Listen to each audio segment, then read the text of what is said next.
બેનો બોલે તોય તકલીફ ભાઈઓને થાય ને બેનો ન બોલે ને તોય ભાઈઓને તકલીફ. તમે આજે પ્રયોગ તરીકે કાલ આવતીકાલે કરજો કે ભાઈ ઘરે આવે ને તો તમે શાંતિથી પાણી આપજો ને એક પણ પ્રકારના પૂછતાછ ન કરતા. તમારા પતિ 3 વખત પોતાના તમારા સંતાનને, એ બાળક છે રડે, બાળકના પપ્પા રડતા હોય તો ઓલી બાજુ જાઓ, તો શું કામ કરો છો? એની માટે આ કામનું નથી. આ બાજુ ધ્યાન રાખો. તો વાત હું એ કરતી હતી કે તમે નહીં બોલો ને જે દિવસે ઘરે જઈ, તે દિવસે એ 3 વખત રૂમમાં આમથી આમ આટા મારી આવશે અને દીકરાને સંતાનને પૂછે કેમ કઈ થયું છે, મમ્મી બોલતા કેમ નથી? તરત એ મૂંઝવણ. કારણ કે હજી સુધી પુરુષ છે ને એ જગતમાં બધું સહન કરી શકે, પણ સ્ત્રીનું મૌન સહન કરી શકે એટલો શક્તિશાળી હજી પુરુષ નથી થયો. અને મૂંઝારો થવા માંડે કે આ બોલતી કેમ નથી? કારણ કે એના બોલ ન બોલે તો ધરતીકંપ આવી જ જાય. ઓલો તો આવ્યો તો ને, આ તો ખરેખર રોજે રોજ આવે. અઘરું છે. અને અહીંયા બેઠેલા દરેક સ્ત્રી અને ભાઈએ ક્યારેક ને ક્યારેક તો જાણે અજાણે એક વાક્ય બોલ્યું હશે કે આ સ્ત્રીએ તમારી જિંદગી બગાડી નાખી. ગુસ્સામાં બોલ્યું, પ્રેમથી બોલ્યું, વટથી બોલ્યું. તેવા દરેક ભાઈઓને 2 હાથ જોડી અને વંદન કરીને મારે એક વાત કહેવી છે કે જો તમે એવું માનતા હો કે આ સ્ત્રીઓએ તમારી જિંદગી બગાડી નાખી છે, તો મારે તમને કહેવું છે કે તમારા ઘરના 25 કિલો ચોખા 1.5 કિલો એરોડિયુંમાં દઈ અને અમે 2.5 વર્ષ સુધી તમારા ચોખા નો બગડવા દેતા હોઈએ તો એ સ્ત્રી તમારી જિંદગી બગડવા દે એમ તમે કયો છો?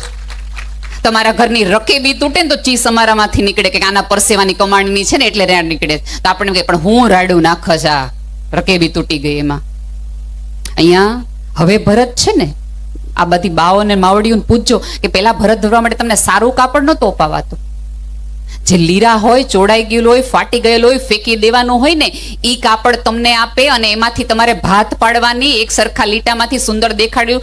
સાહેબ, આ એ સ્ત્રીઓ છે કે તમારા ઘરના ફાટેલા કપડાઓમાંથી તમારા બધાના વાસ્તી સરસ મજાના તમારા આંગણા રૂડા લાગે ને એવા ભરતકામ કરીને દેખાડ્યું હોય, ફાટેલાને સાજા કરી નાખે, એ આ બધી માતાજીઓ છે.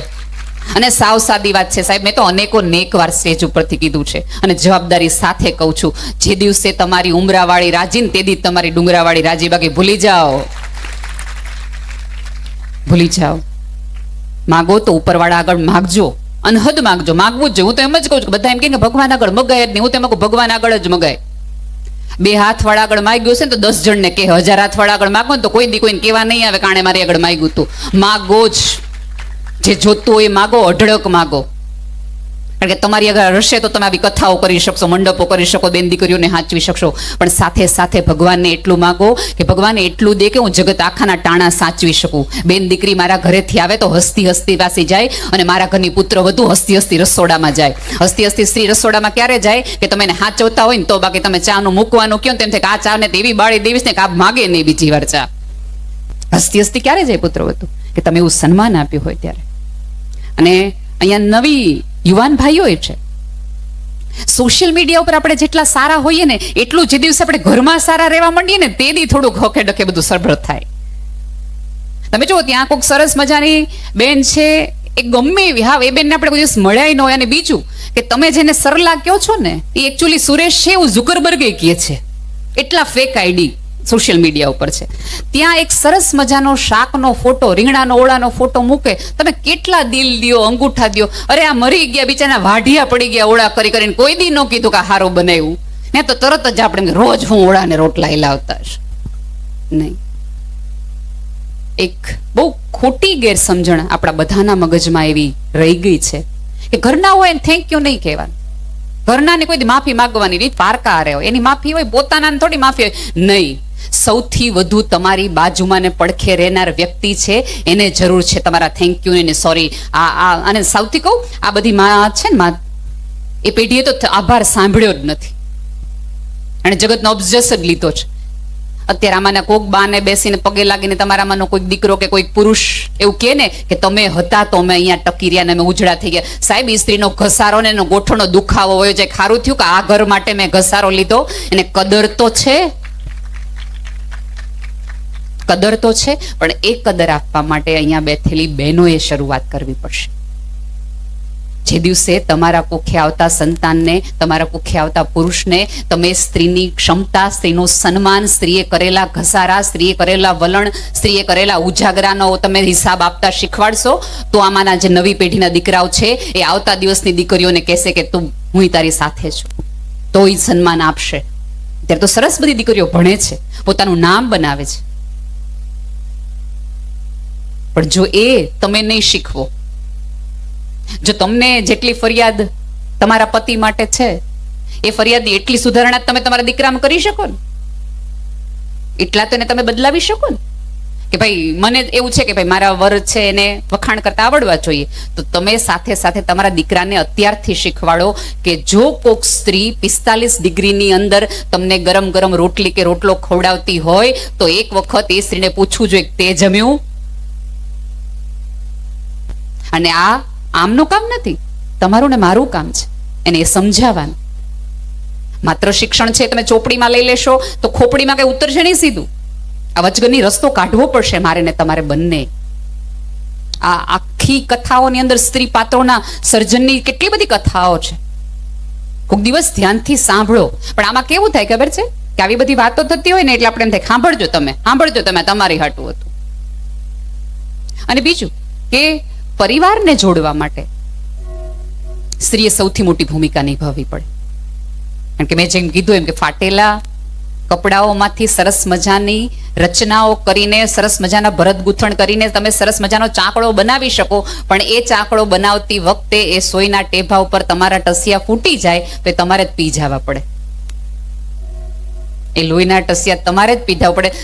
તમારું લોહી તમે પીધા કરો ને બાળ્યા કરો ને તો પરિવાર ભેગા ને જોડાયેલા રહે, અને તો તમારા ચાકડા રૂડા લાગે.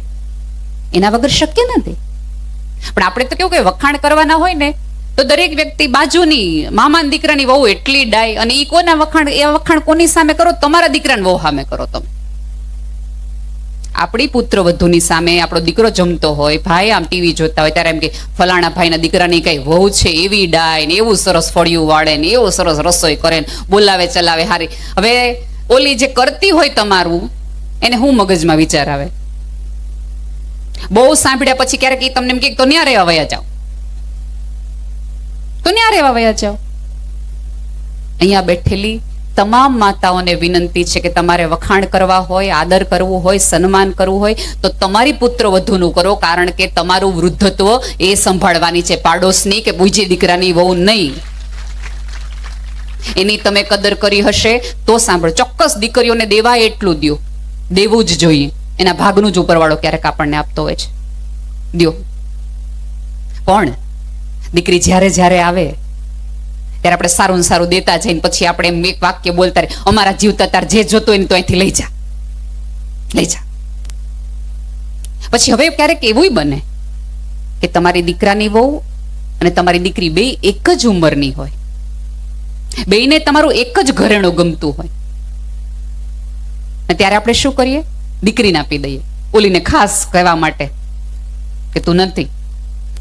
પછી આપણને કંઈક થાય ને તો એના મોઢામાંથી નીકળી જાય, જેને દીધું છે ને કયો આવે તમારી મદદ કરવા માટે? હા, પણ આ તો આ યુગની દીકરીઓ છે, ભણેલ ગણેલ છે. જ્યારે તમારી મમ્મી ઘરનું સારામાં સારું ઘરેણું, સારામાં સારું ગોદડું કે સારામાં સારો ચાકડો તમને દેતી હોય ત્યારે કયો કે આ ભાભીને ગમે છે અને તારું વૃદ્ધત્વ પાલવવા માટે તને માંદી હાજી થઈશ તો તારો પગ ભાંગશે તો હું નહીં આવી શકું, આને દે. અને એને દીધું હશે તો બહુ જ આનંદથી તમારું કરશે, અને ક્યારેક તમે એને સાચવી હશે તો સામેથી તમને કહેશે. અને ઘણી વખત તમે જો અત્યારે યુગ એવો તકલીફ વાળો થઈ ગયો છે, અને ઘણી બધી અત્યારે મામેરા વખતે સૌ પ્રેમથી કહી દે કે બાય બમાને જીવતા જ બધું આપી દીધું, હવે અમારે કહી દેવાની જરૂર જ નથી.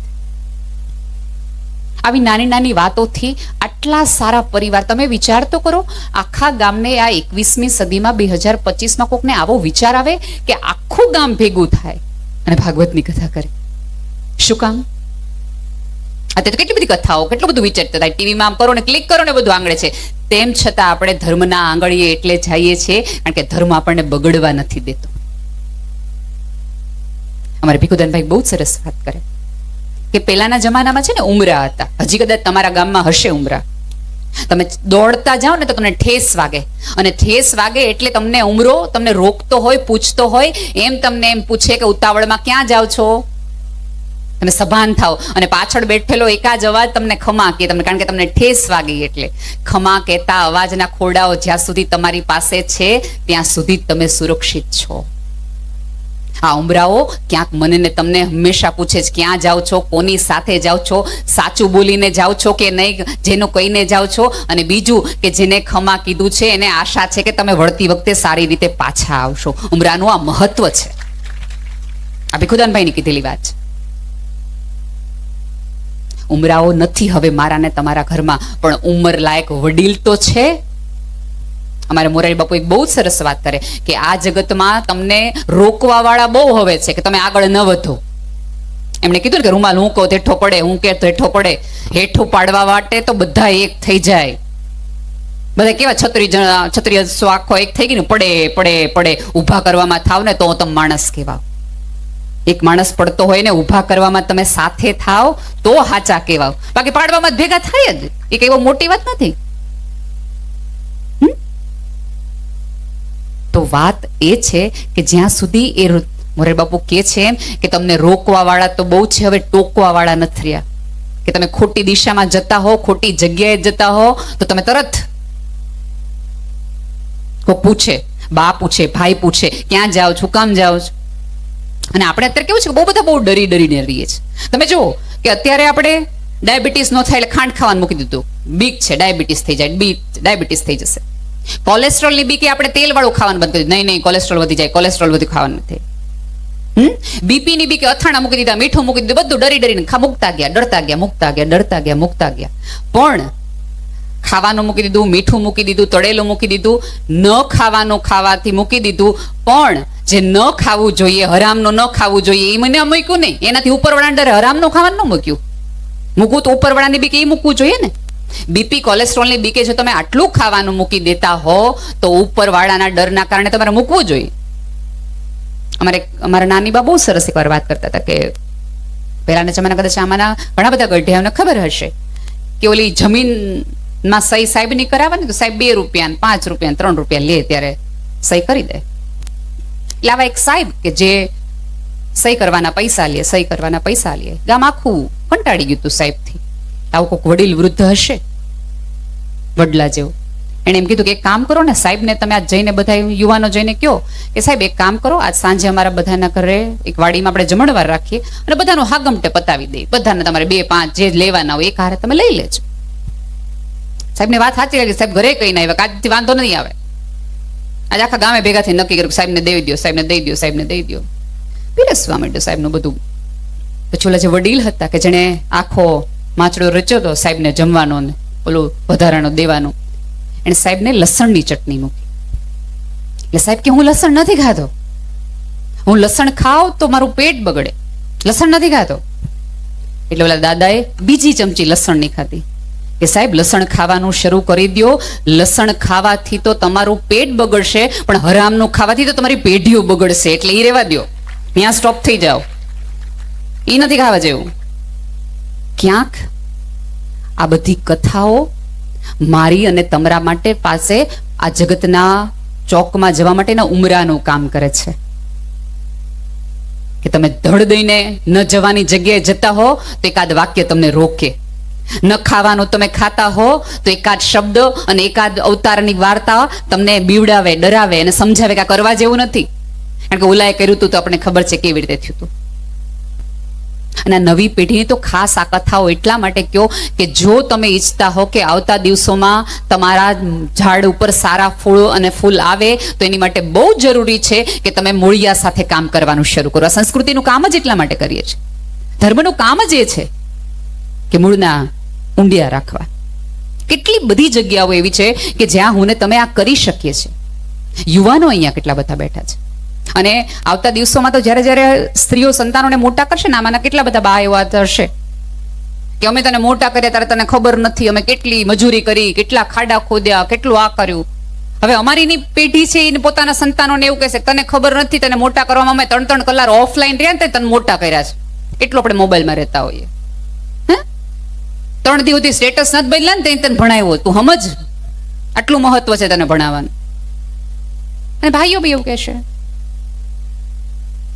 જેને બધા વ્યસન અલગ અલગ હોય, તને હું ખબર રોજના 5 માવા જોતા હતા, તારું ભણવાનું આવ્યું છે ને 3 કરી નાખ્યા, ઓછું કરી નાખ્યું તઈ તું ભણ્યો, તને હું ખબર હોય. આખું ડાયમેન્શન બદલાઈ જશે, વિચારધારા બદલાઈ જશે. જેટલો વિચાર, અને મને તો બહુ જ ગમે કે ભાઈએ સરસ વાત કરી કે આ પહેરવેશ ઉપરથી, આ 365 દિવસનો પહેરવેશ નથી. તમે જુઓ, તમે જ્યારે આ પહેરવેશમાં છો તમારી ચાલ બદલાઈ જશે. તમે જે રેગ્યુલર ચાલ સાથે ચાલતા હોય એ ચાલ સાથે તમે આ પહેરવેશમાં નહીં ચાલો, તમારી કરોડરજ્જુ એની મેળે ઊભી થઈ જશે. કારણ કે તમને ખબર છે કે તમે શું પહેર્યું છે નહીં, તમને ખબર છે કે તમે કોના છો, કે તમે આ પહેર્યું છે. કે સેમ નથી એમ કે આ કોઈ કોપી પેસ્ટ કરી શકાય. બધા જેવું થઈ શકે. જો બધા જ પ્રકારના દેખાડા થઈ શકે કે હું સારી છું, હું બહુ મળતાવળી છું, હું બહુ સમાજ સેવક છું, હું કોઈ દિવસ કોઈનું ખોટું કરું નહીં, હું બોલું નહીં, આવા બધા તમે દેખાડા કરી શકો. તમે કોઈ દિવસ દાન દેતા હોય દાનવીરના દેખાડા નહીં કરી શકો. એની એક્ટિંગ થાય જ નહીં, તમારે દેવું જ પડે. ભાઈએ પૂછી લીધું ને કે વ્યક્તિગત છે, કારણ કે દેવા પડે, એ કરવું પડે. કોઈ દિવસ નહીં. થોડા શાંત થાવ. અત્યારે આ યુગની સૌથી મોટી સમસ્યા, ખાસ કરીને યુવાનોમાં, બહુ જલ્દી આપણે ગરમ થઈ જઈએ છીએ. લોહી ચોક્કસ ગરમ રખાય, પણ હવે તલવારમાં નહીં, કલમમાં રખાય, વિચારમાં રખાય. તમારી વાતથી પરિવર્તન લવાય. હવે એવા યુગમાં છીએ. અને હમણાં કદાચ તમે થોડા વખત પહેલા સાંભળ્યું હશે, એલન મસ્કે જ બહુ સરસ વાત કે જે એઆઈ, આ ટેકનોલોજીની આખા જમાને જે નવયુવાનોને લાગુ પડે એવી વાત છે કે એણે એક કીધું, આજ સવારના જ છાપામાં છે કે 10 લાખ જેટલી નોકરીઓ જતી રહી કોમ્પ્યુટર અને એઆઈના હિસાબે. કોની નોકરી ટકશે? તો કે જેને જમીન છે ને જેને ખેતી કરતા આવડે છે, આ 2 જ વ્યક્તિઓ આવતા દિવસોમાં ટકી જવાના છે. બાકી ભૂલી જાઓ. આપણે જો ખેતરો વેચી વેચીને આપણે ગાડી પાછળ ગામનું નામ લખાવી દેવાનું હોય તો એ ગાડી જ્યારે જશે એને ગામે વયું જશે. હા, આ વૃદ્ધ ચામડી, કરચલીવાળી ચામડી, આ સફેદ ગુમડાને તો પગ પૂજવા જોઈએ. એમણે કેવા કેવા કપરા દિવસો કાઢ્યા, સાયકલમાં દિવસો કાઢ્યા, દેણા કર્યા, ભૂખ્યા રહ્યા, પણ એને ક્યારેય જમીન ન વેચી. કારણ કે એને ખબર હતી જમીનનો ટુકડો હશે ને તમારી હાથ પેઢી જમીનના ટુકડામાંથી તરશે. એને એટલું ધ્યાન રાખ્યું મારું ને તમારું. એટલે હવે ક્યારેક પિતાને ન પૂછતા તમે અમારી માટે કર્યું હું. થાય કોઈક મોટા માણસને જોઈને ઈચ્છા થઈ જાય આપણને કે આના પપ્પાએ આટલું કર્યું, ઓલાએ આમ કર્યું, ઓટલાએ આમ કર્યું. પણ તમારા પપ્પાએ એની પાસે જે હતું ને સાચવી રાખ્યું. આપણે કદાચ આપણી પેઢી માટે સાચવી રાખી શકશું કે નહીં એ આપણને ખબર નથી. આટલો મોટો કે જે ટેકનોલોજી સાથે જોડાયેલો માણસ, વિશ્વનો સૌથી પૈસાદારમાં પૈસાદાર માણસ જો એમ કહેતો હોય કે જેની પાસે જમીન છે ને જેને ખેતી કરતા આવડે છે એના જ આવતા દિવસે, કારણ કે બધું જ કામ રોબોટ કરી શકશે, કોમ્પ્યુટર કરશે, પણ આ કામ તો તમારે માણસે જ કરવું પડશે. તો તમે તો એની સાથે જોડાયેલા લોકો છો. સાચવી રાખજો, આ વિરાસત છે તમારી. જેમ ધર્મ સંસ્કાર એ છે એમ તમે જે પાયામાં જે જમીન સાથે છો એ જમીન સાથે સંપર્ક રાખજો. અને 100% કહું છું કે અહીંયા બેઠેલી નવી પેઢીને થોડી કામ કરવામાં રાખજો. આ આવડું મોટું આયોજન છે, કેટલા બધા લોકો આમાં જોડાણા હશે. હું તો બહુ અંગત રીતે માનું છું કે અહીંયા બેઠેલી તમામ વ્યક્તિઓએ વ્યક્તિગત રીતે એક જવાબદારી લેવી જોઈએ. એક જવાબદારી. પણ આપણે તો હું જમણવારમાં એટલી ગળદી થતી હતી રોજે રોજ, પછી હું તો તેથી જમી જ નહીં. આવું બોલવું બહુ જ સહેલું છે, ખબર નહીં. આજ કઈ દાળમાં મજા જ નહોતી આવતી. પહેલેથી દાળ હતી ને એવી હતી. આવું બોલવું બહુ જ સહેલું છે, પણ આટલી ગીર્દી થાય, આટલી ગીર્દી થાય. આમાંના કઈ બહેનોએ એવું કીધું કે આપણે કામ કરો, લાઈન રાખો, પેલા આટલી બહેનોને જમીને બહાર નીકળી જવા દો? એવું ના કરીએ આપણને. વિચાર તો આપણે ફરિયાદ કરતા પહેલા આ વિચાર કરો કે ઓહો ટોળા બાયું સમજે નહીં, પણ હું ઈ જ છું, હું એ જ છું. કોઈ પણ ફરિયાદ કરો ત્યારે પહેલા તમારી જાતને એ પૂછો કે તમે આ પરિવર્તન લાવી શકો એમ છો? તો ત્યાં સુધી જાઓ.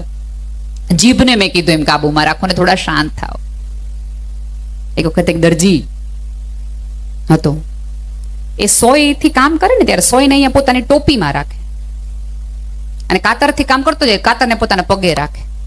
કાતર મોંઘી છે, સોય સસ્તી છે. એ રોજ આવું થાય એટલે એક વખત એના દીકરા હિંમતથી પૂછ્યું કે પપ્પા તમે આ રોજ કેમ આવું કરો? તમને ખબર છે કાતર કેટલા રૂપિયાની આવે? આ પિત્તળના હાથાવાળી મોંઘી કેટલી છે, એને તમે પગ નીચે રાખવાના હોય તો એ કે આમ ન મળી જાય તમને જોઈએ એટલે. એક પડીકામાં 10 આવે છે, એ ખોવાઈ જાય તો કઈ વાંધો ન આવે, તમે ન હોય સાચો છો. ત્યારે એના પિતાએ સોયમાં દોરો પરોવતી વખતે એવું કીધું હતું કે સોય છે ને એ જોડવાનું કામ કરે છે ને, સાંધે છે ને ફાટેલા ને તૂટી ગયેલા ને, એટલે એને માથે ચડાવું છું. ને કાતરના કામ છે ને 2 જણાને કાપવાના છે એટલે એને પગે રખાય. કાપવાના કામ કરશો ને તો આજીવન પગે રહેશો ને ગામની બહાર રહેશો. જોડવા વાળા બન્યા ને તો 5 જણામાં પૂછાશો ને, તમે નહીં હોય તોય તમારા નામ દઈને કહેવાશે કે ઓલા ભાઈને ને ફલાણા ભાભીને બોલાવો ને એનું કામ પડ્યું છે, આ ઘર તૂટી રહ્યું છે, આ 2 ભાઈઓ બાંધી રહ્યા છે. બાકી ઘણા તો એવા હોય, એવા સ્વભાવ વાળા હોય ને કે હોય તો એમ લોકો એમ કે ઈ ન હોય ને ત્યાં કામ પતાવી દેજો, બાકી આવશે ને તો હમણાં જ છે. તમે જો પ્રસંગો માંડવાના હોય ને એટલે પેલા એવું થાય કે ફલાણા મોટા ભાઈને બોલાવો, મોટા બાને બોલાવો, એના વગર કોઈને ખબર નહીં પડે. અને ઘણા ફઈબા એવા હોય કે ઈ આવે ને પેલા બધું બનાવી નાખો, નહીં તો બહુ તકલીફ પડશે કવર કરવામાં. પૂછો તમારી જાતને તમારે કઈ યાદીમાં જવું છે, જોડવા વાળાની યાદીમાં, કાતરોની યાદીમાં કે ઓલી સોય વાળાની યાદીમાં. અને થોડાક ધીમા ખમો. નવી પેઢી છે કદાચ તમને નહીં સાંભળે, કારણ કે બધું કારણ માગશે. અને નવી પેઢીને મારે થોડું કહેવું છે કે આ ધર્મની બધી વાતો સાંભળો ને ત્યારે થોડુંક સમજજો કે જે વિજ્ઞાનને તમે આટલું બધું વધાવો છો, વધાવવા જેવું જ છે. વૈજ્ઞાનિકોએ એવું કામ કર્યું છે કે 100% પણ એવું નહોતું કે આ બધું કંઈ આપણી પાસે નહોતું. આમાંના કેટલી પેઢી હજી છે એ મીઠાથી દાંત ઘસે છે. કેટલા બધા માના લોકો હજી કદાચ હશે બા. હવે ઓલી આલિયા ભટ્ટ આવીને આપણને સરસ એમ કે ક્યાં આપકી પેસ્ટ મેં નમક હે, લઈ આવીએ. અમારી પાસે તો હતું જ તે, તમે કઢ્યું.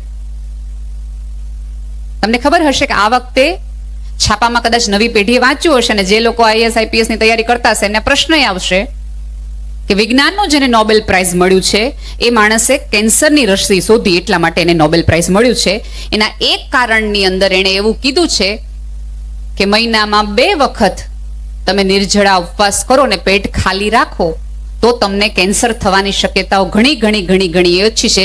તો આપણી આ વ્યાસપીઠે આપણને 2 વખત કીધું કે 11 છે નિર્જળા કરવી જોઈએ, 11ના દિવસે ફળાહાર કરવો જોઈએ. એ તો હતું. અત્યારે આપણે એને નોબેલ પ્રાઇઝ આપીએ છીએ. આપણા ઋષિ મુનિઓએ આપણને કઈને જ અહીં સુધી મોકલ્યા છે.